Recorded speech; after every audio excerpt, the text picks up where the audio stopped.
हमें बच्चों को मानसिक तौर पर जो उनके अंदर पॉजिटिविटी लेकर के आनी है, आज उन्हें उसके बारे में बात करी।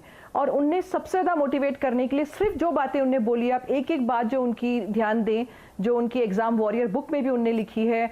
और उनने यही बताया कि कैसे हमें पॉजिटिविटी के साथ में मोटिवेशन की तरफ जाना है। और अगर हम ऐसे मोटिवेटेड रहेंगे तो डर हमारे अंदर कहीं नहीं आएगा।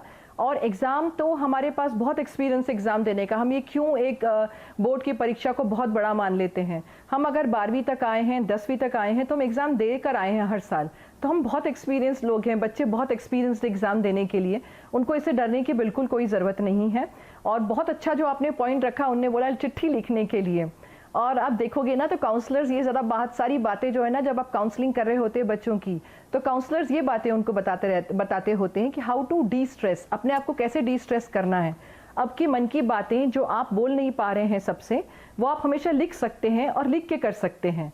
तो आज उन्होंने इस बारे में भी जो बोला है, तो बहुत ही मोटिवेटिंग, बहुत ही अच्छी शुरुआत है बच्चों को एग्ज़ाम की तरफ ले जाने के लिए, बहुत अच्छे तरीके से पॉजिटिविटी के साथ। विपिन जी, मुझे बहुत ही अच्छा लगा आज उनकी बात सुनकर। जी बिल्कुल, इस एग्जाम अच्छा के पहले इस तरह की बातें हो जाएं, आपके स्कूल में हो जाएं, आपके पेरेंट्स से हो जाए, और अगर देश के प्रधानमंत्री कर दे तो क्या बात है। इससे आपको एक मोटिवेशन, एक पॉजिटिविटी मिलती है। अखिल साहब, एक चीज उन्होंने कही और ये काफी प्रैक्टिकल चीज है, क्योंकि अब देखिए 2 साल से तो एक डिस्टेंस लर्निंग चल रही थी, स्टडी फ्रॉम होम हो रहा था।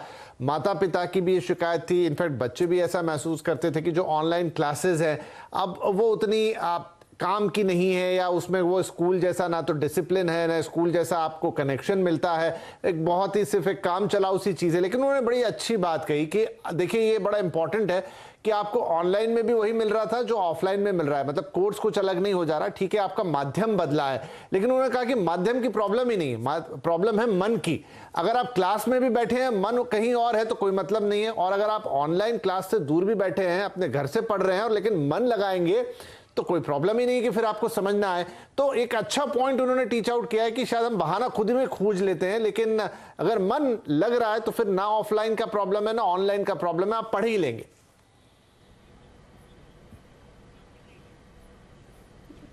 नमस्कार विपिन जी, तो बहुत सही बात कही प्रधानमंत्री ने कि मेन चीज़ कंसंट्रेशन की है। और अभी जैसे कि लास्ट के कुछ वीक्स बचे हुए हैं, तो कुछ टिप्स मैं स्टूडेंट्स को देना चाहूँगा कि भाई फाइनली बोर्ड एग्जाम जस्ट एक नंबर है। As a student we should not be stressed out, stress नहीं होना है। Right now we have to make a proper plan and strategize करना है। मेरा एक concept I like to tell the students, it's called sigma revision. Students stressed out क्यों है? Because time कम है और मेजरली हमको लगता है कि हमारा सिलेबस रिवाइज नहीं है या हमें बार बार रिवाइज करना पड़ता है। तो एक कॉन्सेप्ट है, पिछले लास्ट 10 सालों से मैं स्टूडेंट्स को बता रहा हूँ, इट्स कॉल्ड सिग्मा रिविजन। जो वर्ड सिग्मा का मतलब होता है समेशन। तो आज जो मैंने प्लान बनाया है, आज जो मैं रिवीजन करूंगा, डे 2 पे I revise both the days, day 3 पे I revise all the 3 days. तो if we make a plan like this with time, with week by week, my confidence will go up. This is the plan which have worked on more than thousands of my students. So whatever has happened is fine. Students का stress में होना normal है। अगर ये online offline ना भी होता तो normal scenario में भी students stressed out होते।